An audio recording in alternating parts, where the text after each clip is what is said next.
எதுலையுமே பொறுமை இல்லை, எதுக்குமே பொறுமை இல்லை. பொறுமை மட்டும் இருக்குமானால் நீங்கள் உங்கள் வாழ்க்கையிலே நினைத்த இலக்கை அடைவீர்கள். அதுதான் நிச்சயம். அதுக்கப்புறம் தான் உங்களுடைய உழைப்பு எல்லாம். முதல்ல பொறுமை இருக்கணும். யாருக்கிட்டையாவது இப்போல்லாம் ரொம்ப அநியாயமாயிட்டானுங்க. டைம் என்னன்னு கேட்டால் 8:40 முடிஞ்சு போச்சு. ஒரு கேள்வி ஒரு பதில் சொல்ல மாட்டான். சார் டைம் உனக்கு டைம் சொல்கிறதுக்கு தான் நான் மாற்றி கட்டினு வேணலாம். இவ்வளோ வசனம் பேசுறதுக்கு டைமை சொல்லி தொலைக்கலாம். சொல்ல மாட்டானுங்க. அவ்வளோ ஈகோ. சில பேர் பார்த்துருக்கீங்களா, சாதாரணமாக பேப்பர் படிப்பான் சார், அதுலேயே பொறுமை இல்லாமல் பேப்பர்கிட்ட பேசுவான். பார்த்துக்கிறீங்களா? அரசாங்கம் ஏதாவது முடியாது, அதெல்லாம் முடியாது அப்படின்னா. ஒருத்தன் பேப்பரில் இது போட்டிருக்கான். ஒரு ஆள் என்ன பண்ணியிருக்கான், 8 பெண்களை திருமணம் பண்ணிவிட்டு 9வது ஒன்று ட்ரை பண்ணியிருக்கான். போலீஸில் மாட்டிக்கினான். அதை போட்டிருக்கான். நம்ம பேப்பர்காரங்க குறும்பு ஜாஸ்தி. சார் 8 பெண்களை ஏமாற்றணுன்னா என்னென்னு போடுவீங்க சார்? களவாணின்னு போடணும், கேடின்னு போடணும், பொறுக்கின்னு போடணும். ஆனால் தமிழ் பேப்பர் அப்படி போட மாட்டான். காதல் மன்னன் கைது. எது 8 பொண்ணை ஏமாற்றினான். படிக்கும்போது நமக்கு கூச்சமாக இருக்கும், நம்ம வேஸ்ட்டு போல இருக்குது, நம்ம மன்னனில் இளவரசனாக கூட ஆக முடியாது போல இருக்குன்னு. இவன் படிச்சுட்டு பொறுமையாக போக வேண்டியதானே, குதிக்கிறான், பிபி வருது. அந்த படித்து என்ன இருக்குது அந்த அளவு பொறுமை கிடையாது. இவனெல்லாம் என்கவுண்டரில் முன்னே தான் அந்த மாதிரி 8 பெண்களை கெடுக்குது ஆண்கள். இப்போ ஒரு அம்மா மாட்டிக்கிது, சத்தியான ஒரு அம்மா 52 ஆம்பளையை கல்யாணம் பண்ணிக்குது. ஆமாங்க, 52 நாட் அவுட்டு, போலீஸ் பிடிச்சிச்சு, இல்லைன்னா செஞ்சுரி வச்சுருக்கோம். அதனால் இவன் என்கவுண்டர் போடணும். பொறுமை. படிச்சியா? பொறுமை. யோசி. ஒன்றை வச்சுக்கினே நம்மளால் சமாளிக்க முடியலையே, இவன் எப்படா 8 சமாளிக்க? அந்த மாதிரி பார்க்க ஆரம்பி. ஏன் டென்ஷன் ஆகிற? சார் டாக்டர்கிட்ட போகிறான் சார். நம்மளோட பிரச்சனை என்ன தெரியுமா? எந்த இடத்துல போனாலும் பொறுமை கிடையாது. டாக்டருக்கு ஃபீஸ் கொடுக்குறோம், அதனால் போனோடனே ஃபஸ்ட்டு பார்க்கணும். எல்லா இடத்துலையும் ஒரு இது இருக்குது, சிஸ்டம் இருக்குது. ஒரு டோக்கன் வாங்கணும், ஒரு அப்பாயின்மெண்ட் வாங்கணும், நமக்கு முன்னால் ஆள் இருந்தாங்கன்னா நம்ம வெயிட் பண்ணணும். பொறுமையாக கிடையாதுங்க, ரிஸ்க்லெஸ்ஸாக இருப்பானுங்க. பார்த்துருக்கீங்களா? அவங்க லைஃப்பெல்லாம் எந்த காலத்துலையுமே லைஃப்பில் அமைதி கிடையாது, தூக்கம் வராது, எல்லாத்துலேயுமே டென்ஷனாக இருக்கிறது. ஒருத்தர் பார்த்துட்டு படித்தவன் பார்த்துட்டு வந்து சொல்கிறான், டாக்டர் வேஸ்ட்டு, 500 ரூபா பிடுங்கிட்டான்றான். அவன் MD MCH படிச்சிருக்கான், பிடுங்கிட்டானான். ஏண்டான்னு ஒரு தெர்மாமீட்டர் வச்சு பார்க்கல, ஒரு ஸ்டெத்தோஸ்கோப் வச்சு பார்க்கல. என்ன டாக்டர் அப்படின்னா, எனக்கு கூட கரெக்ட் தான் போல இருக்குது. ஏன்னா என்னடா உடம்புக்குன்னு, முட்டி வலின்னா. முட்டி வலிக்கு எதுக்குடா தெர்மாமீட்டர் வைக்கணும்? இவன் என்ன நினைக்கிறான் சார், 500 ரூபாய்க்கு எல்லாம் பண்ணணும். முட்டி வலிக்கு போனவனுக்கு தெர்மாமீட்டர் எதுக்கு? இவன் எதிர்பார்க்குறான்.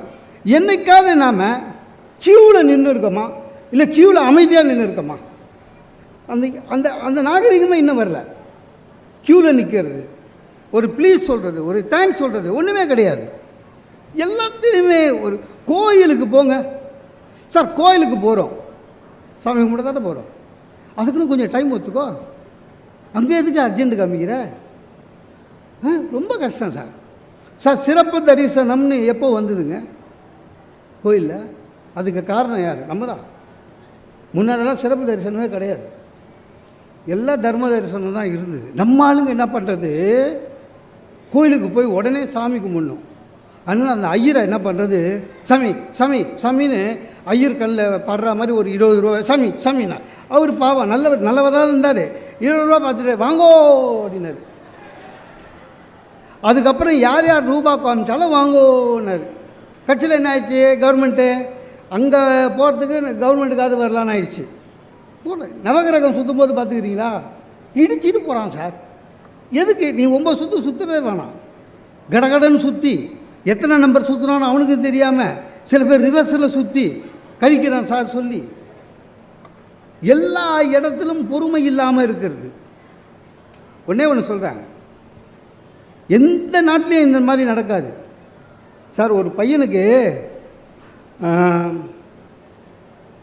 கடவுள் மேலே நம்பிக்கையே இல்லை.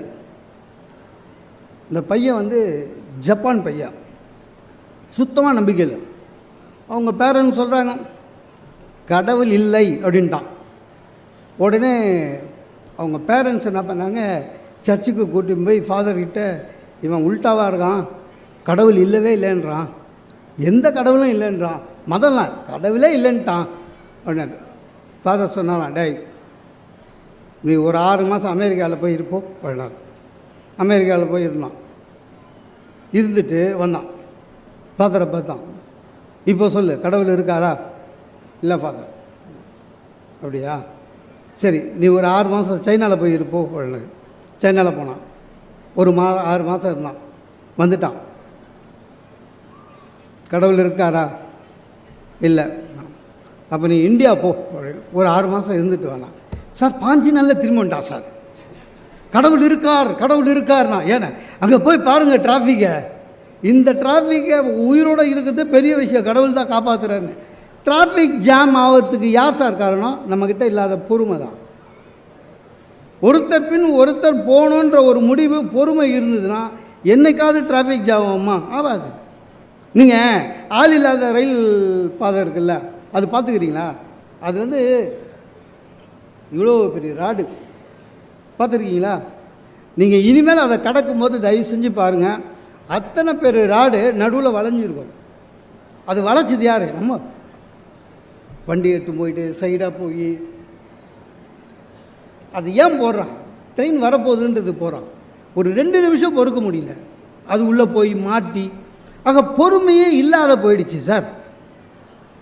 பொறுமையாக இருக்கணும்னு வச்சுங்க. இன்றைய நிலைமையில் பொறுமையாக மகிழ்ச்சியாக இருக்கிறது வெறும் சாமியாக இருக்குதான். எத்தனை கேஸ் போடுங்க, கோச்சிக்கவே மாட்டுறான். போடு பார்த்துக்கிறேன். அன்றைக்கி ஒரு சாமியார் கோர்ட்டுக்கு வர சிச்சா மாதிரியே வராது.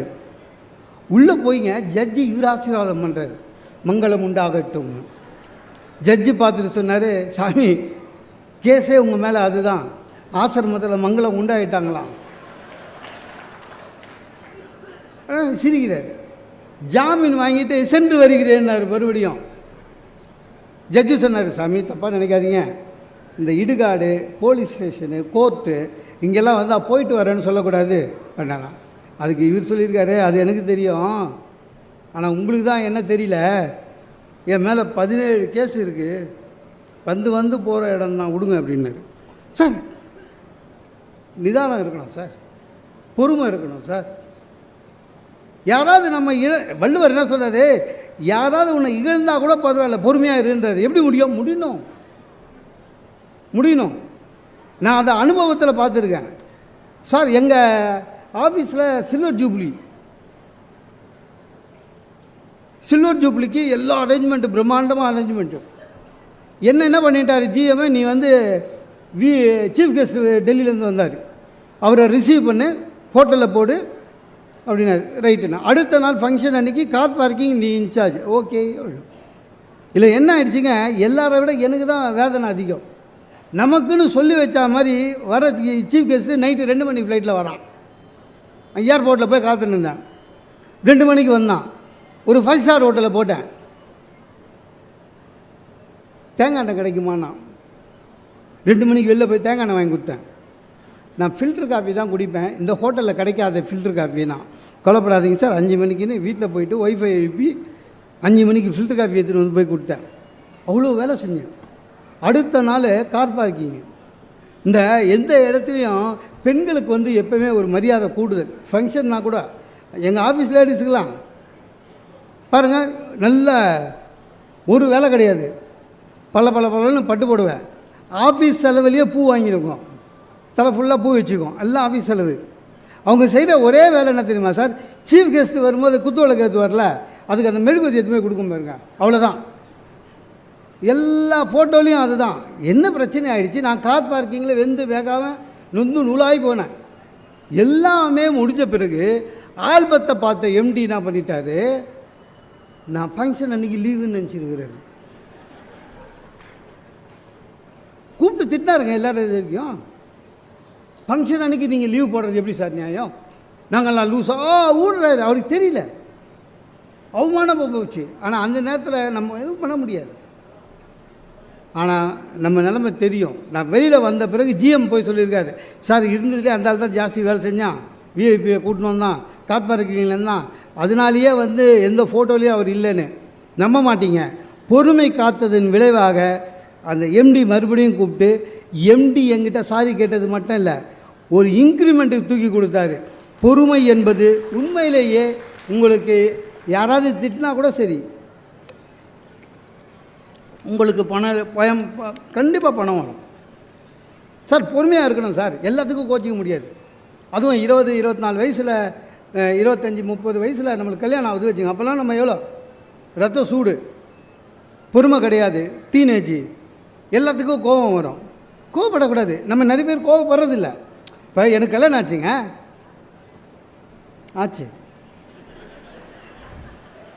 ஆச்சா தாலி கட்டினேன். தாலி கட்டிட்டு அப்படி திரும்புகிறேன். எங்கள் மாமனார் அவர் ஃப்ரெண்டுக்கிட்ட சொல்கிறாரு, அப்பா ஒரு பாரத்தை இறக்கிட்டேன்னாரு. எனக்கு சுருன்னு கோபம் வந்தது. அப்போது 25 வருஷமாக இருந்தாலும் பொண்ணு வளர்க்கலை. ஒரு பாரம் கல் வச்சின்னு எவனாவது இழிச்சம் வாங்கி வந்தால் அவன் தலையில் கட்டிடலான்னு வெயிட் பண்ணிக்கிறான். நம்ம மாட்டிக்கணும் சார். கோபம் வருது சார். அந்த நேரத்தில் எழுந்து யாரை சொன்னாய், பொறுமை. அப்போ ஒன்றும் தெரியாது.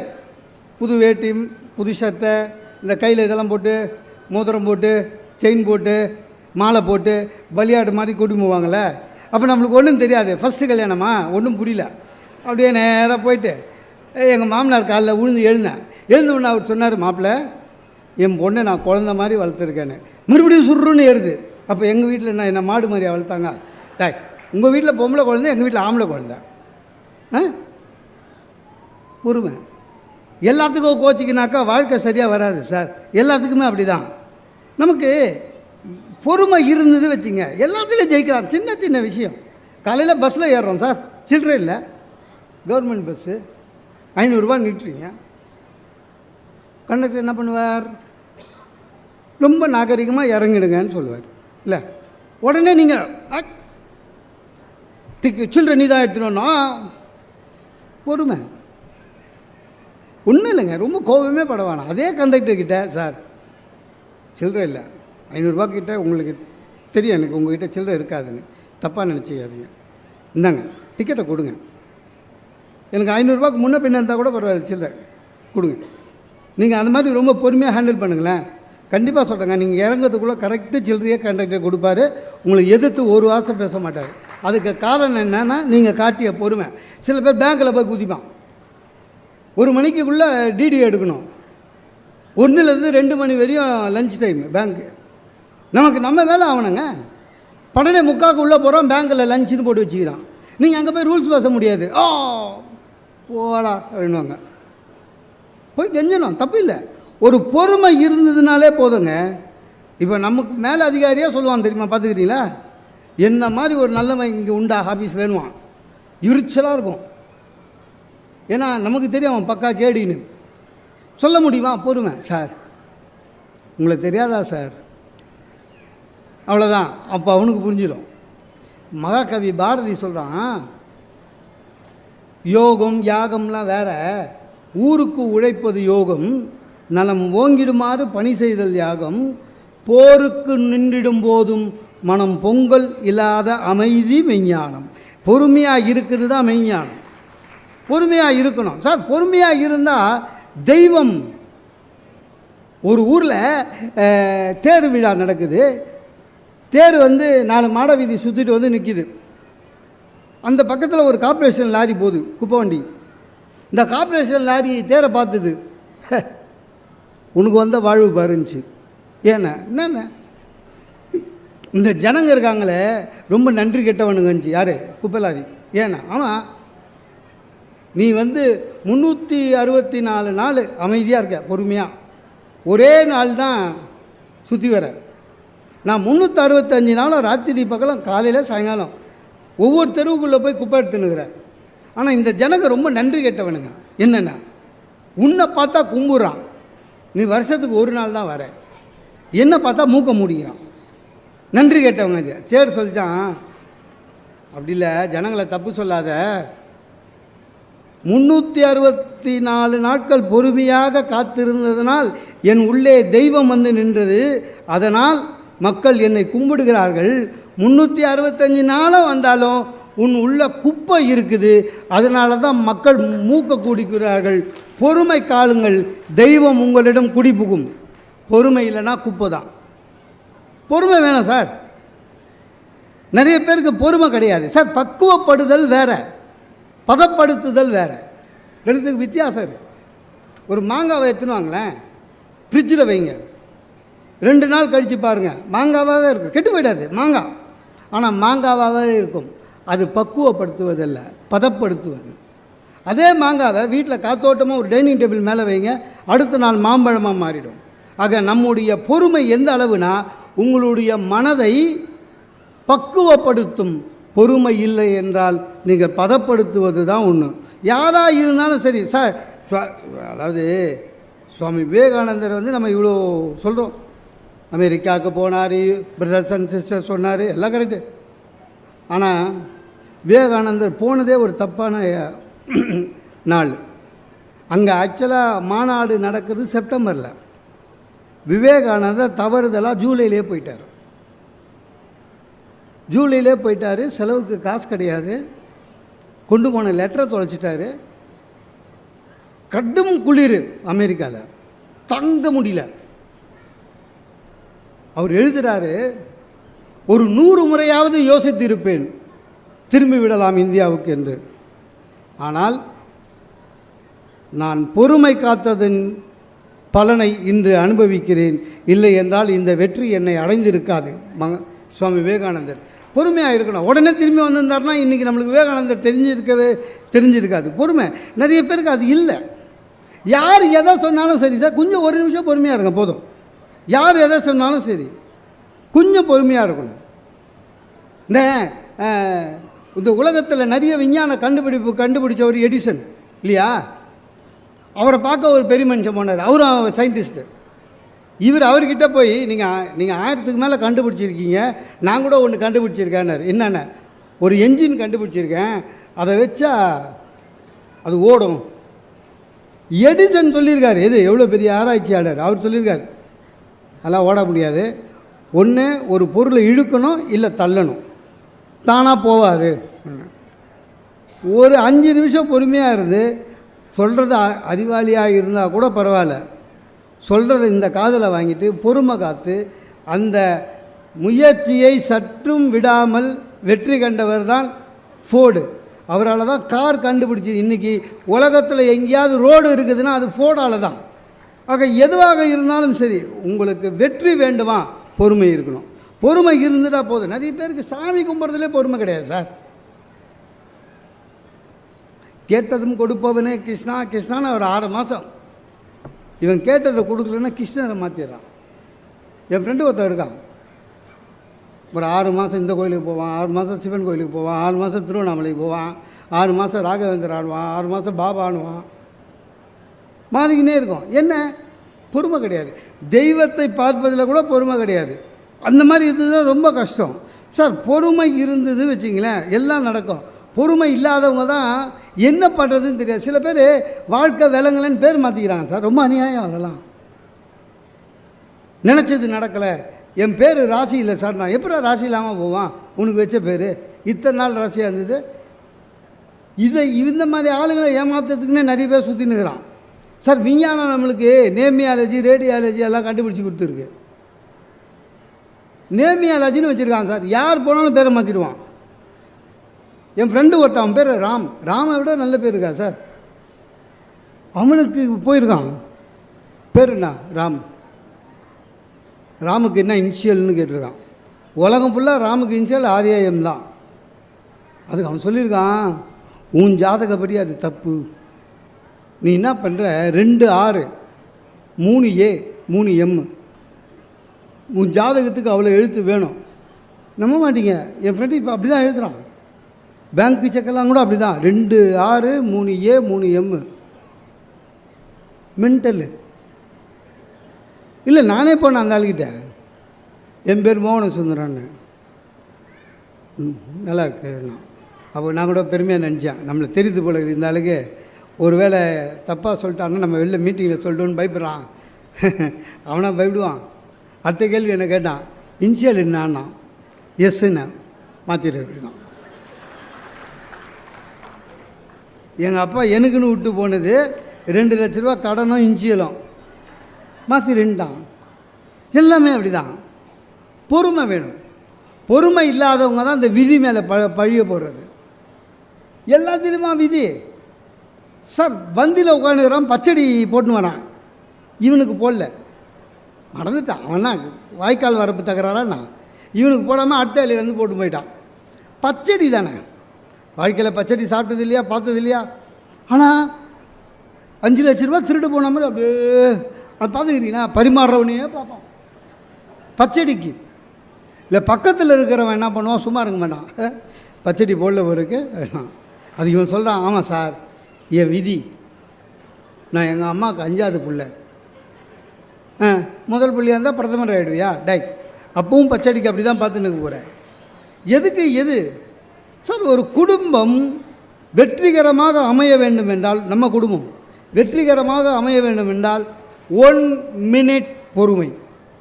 ஒரே நிமிஷம், 1 நிமிஷம். எந்த பிரச்சனையாக இருந்தாலும் 1 நிமிஷம் மட்டும் பொறுமையாக இருந்துருங்களேன், பிரச்சனையே கிடையாது சார். ஒரு அப்பா பேப்பர் படிச்சுட்டு இருக்காரு, ஒய்ஃபு காஃபி எடுத்துகிட்டு வந்து வைக்குது.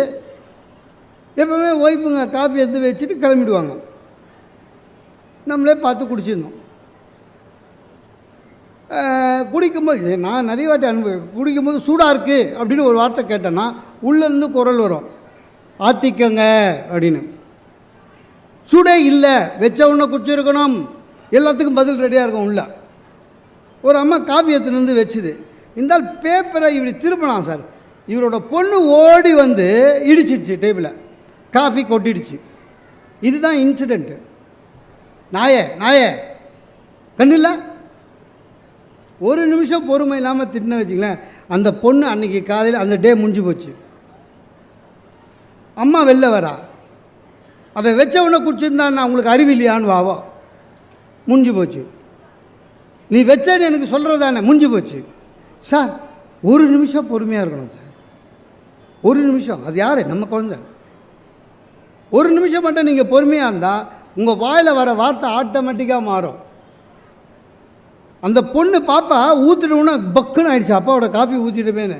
உடனே அந்த 1 நிமிஷம் பொறுமைக்கு அப்புறம் என்ன சொல்லுவான், விடுப்பா விடுப்பா, காலைல அடிபட்டுதாடா, அடி இல்லைல்ல, போ போ போ போ. ஒய்ஃபு உள்ளேருந்து வருவாங்க, ஒய்ஃபுக்கிட்ட நம்ம என்ன சொல்லுவோம், வச்சவொன்னே குடிச்சிருக்கணும், பாப்பா இடிச்சிருச்சு சொல்லியிருக்கணும். ஒய்ஃபு என்ன சொல்லுவாங்க, நீங்கள் குடிக்கிற வரையும் நின்று டம்ளர் எடுத்து போயிருக்கணுங்க, தப்பு பண்ணிட்டேன். சார் 1 நிமிஷம் பொறுமை ஒரு குடும்பத்தில் காலையில் ஏற்படுகிற ஒரு பெரிய பிரச்சனையை மாற்றுகிறது என்று சொன்னால், அப்போ மொத்தமாகவே பொறுமையாக இருந்தோம்னா, பொறுமை வேணும் சார், பொறுமை வேணும். 1 நிமிஷம் யோசித்தா போதுங்க, பெரிய வெற்றி அடையலாம்.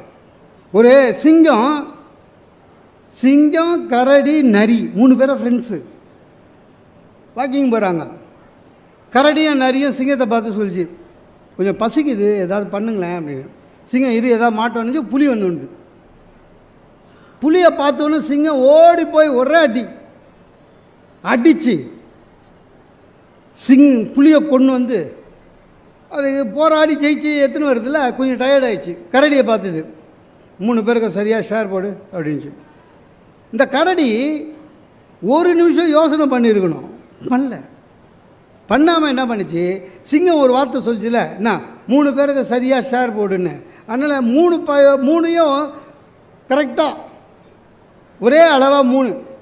சிங்கம் அப்படி திரும்பி பார்த்த உடனே டென்ஷன் ஆகிடுச்சு சிங்கம். ராஸ்கல், ஒரு பேச்சுக்கு சொன்னோம் 3 பேருக்கு சரியாக, நம்ம எவ்வளோ பெரிய ஆள், போய் அடிச்சுன்னு வந்தது நம்ம தான், சும்மா புதர்கிட்ட நின்று வேடிக்கை பார்த்துட்டு ஷேர் மட்டும் சரியாக, அதுவும் நரிக்கும் ஒரே அதே ஷேர்.